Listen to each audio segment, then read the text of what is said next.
What's good, guys? So yes, I've devised a plan for how every team in the Premier League could win a title this year. By the end of the video, you'll understand why I'm a genius. Starting off with Arsenal, after years of being told they bottled it, Mikel Arteta finds this goal as the source of the club's misery, being the curse of selling Patrick Vieira. In a bizarre ritual at the Emirates, Arteta unveils a statue of Vieira to appease the spirit of the legendary midfielder, lifting the curse that has plagued them since their only Champions League final appearance. The newfound mojo inspires Declan Rice to become a defensive rock, and Bukayo Saka to score 40 goals, leading Arsenal to finally win the title, while Arsenal fan TV implodes from sheer joy. Aston Villa, struggling for goals after a dreadful start to the season, Unai Emery implements an ingenious new tactic.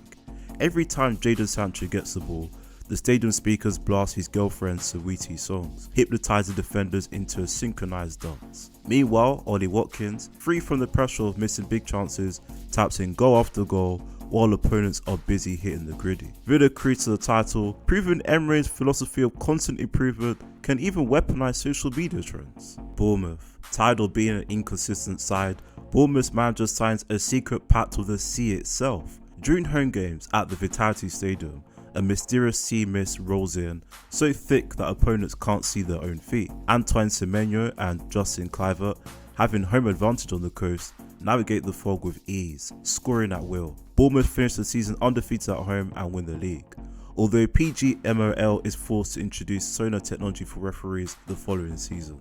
Brentford, facing a relegation battle after losing all their key players, new manager Keith Andrews turns to science. He hires a team of geneticists to clone prime-era Jordan Henderson, creating an entire midfield of screaming, pointing leaders who provide unparalleled stability. Opposing teams are so intimidated by the sheer volume of Hendo stares that they simply forfeit. Brentford win the league by default, finally overcoming decades of championship playoff suffering.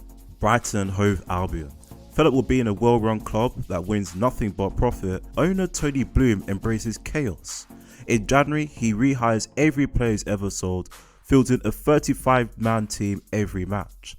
The sheer confusion of seeing Moises Caicedo, Alexis McAllister and Ben White all on the pitch at the same time causes referees' heads to explode. With no officials left to call offsides, Kaoru Mitoma scores 100 goals, Brighton finally win a trophy, proving that being a poor man's version of Todd Boehly's Chelsea can work if you lean into it hard enough. For Burnley, honestly, I've got nothing. I think all 19 other teams have to be relegated for financial breaches for this team to win anything.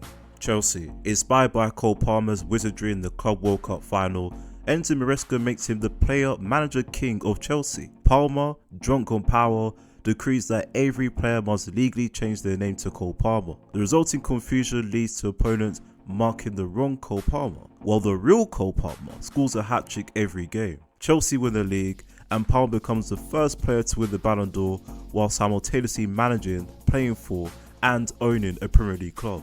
Crystal Palace. Following the sale of Eberechi Eze, the club finally admits that its entire strategy to rely on one player to keep them afloat no longer works, so they take it to the next level. Mark Guehi is surgically attached to Jean-Philippe Mateta, creating a two-headed, four-legged super player who is both an immovable defensive anchor and the league's top scorer. This abomination of nature is so terrifying that teams refuse to play against them. Palace wins the league, and manager Oliver Glasner's demand for new signings are finally met with a blank check.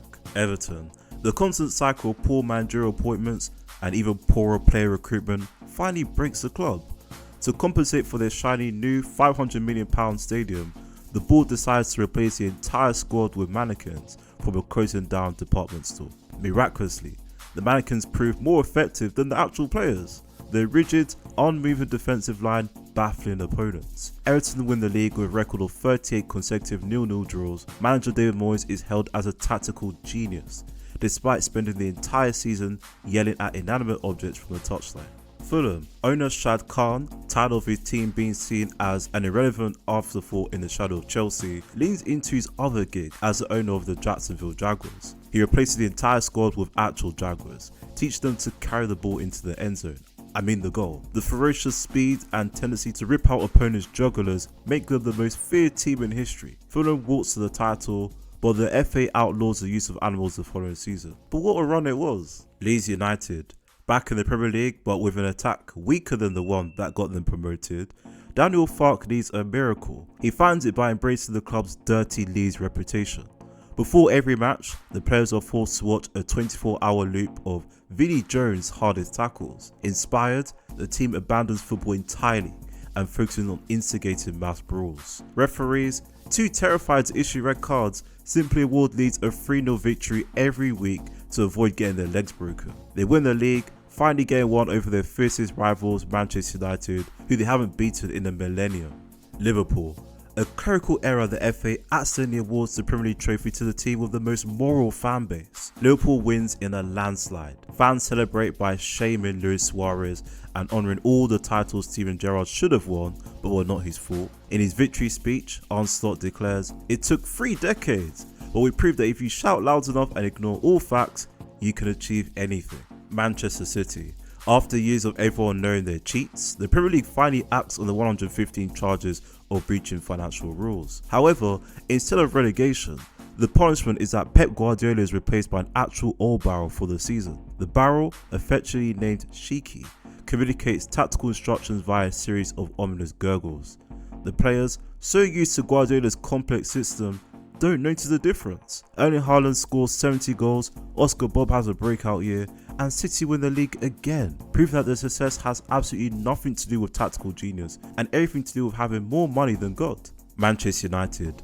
Ruben Amorim discovers that the only way to get a tune out of his squad is to convince them that they're playing against Liverpool every week. He prints out Jurgen Klopp masks for every opposing manager and pipes he'll never walk alone into the stadium for away games. The primal hatred fuels Manchester United to a 38-0 season. They lift the trophy, only for Sir Alex Ferguson to descend from the heavens and reveal that he was manipulating the refs the whole time. Newcastle United. The Saudi ownership finally gets tired of financial fair play rules.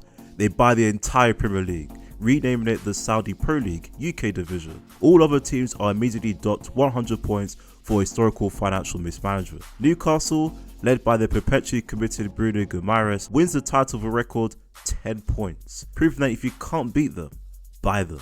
Nottingham Forest. Staring down the barrel of another season of mediocrity after the manager was sacked for pointing out the squad wasn't ready, the board takes drastic action. They re-sign every player from their 1979 and 1980 back-to-back European Cup winning teams. Despite being in their late 60s and 70s, the legend's sheer historical aura intimidates opponents into submission. Teams take one look at the grizzled veterans lining up and forfeit out of respect. Forest win the league without kicking the ball. Sunderland. Back in the Premier League, manager Reggie Lebris realises his young, inexperienced squad can't compete on talent alone. His solution? Hypnosis. Lebris, a master of the mind, convinces his players that they are the reincarnation of the 1999 Manchester United treble winning side. Wilson Isidore suddenly thinks he's Andy Cole, scoring from impossible angles, while Enzo Lefebvre plays like prime Roy Keane, terrifying midfielders across the country. Sunderland stormed to the title, their low block counter-attacking style held as genius, though the players remain confused as to why they keep humming "Glory, Glory Manchester United" in the dressing room. Tottenham Hotspur. Honestly, if they're healthy, they have the talent.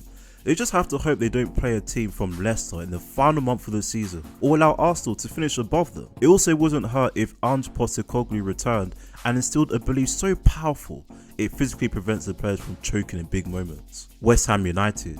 Manager Graham Potter, facing the sack with the team in shambles, stumbles upon the club's Academy of Football pamphlet. He discovers it's a front for a secret government experiment to create the perfect footballer. He unleashes the Academy's one successful graduate, a 10-foot tall cyborg with Jared Bowen's left foot and the indestructible body of a tank. The cyborg scores 100 goals, single-handedly dragging the aging uncompetitive squad to the title. The board takes all the credit, while thousands of kids across the country continue to have their dreams crushed by the club's empty promises. And finally, Wolverhampton Wanderers. Super agent George Mendes pays every player to get plastic surgery to look like Cristiano Ronaldo. The referees, blinded by star power, refuse to call any penalties against Wolves, fearing the wrath of the 5-time Ballon d'Or winner. This ingenious plan works, and Wolves, despite having the league's worst defensive record, win every game 1-0 via a 95th minute penalty. And that's how each team can win the Premier League this season. Don't forget to like, subscribe. I'll see you guys very soon in the next one.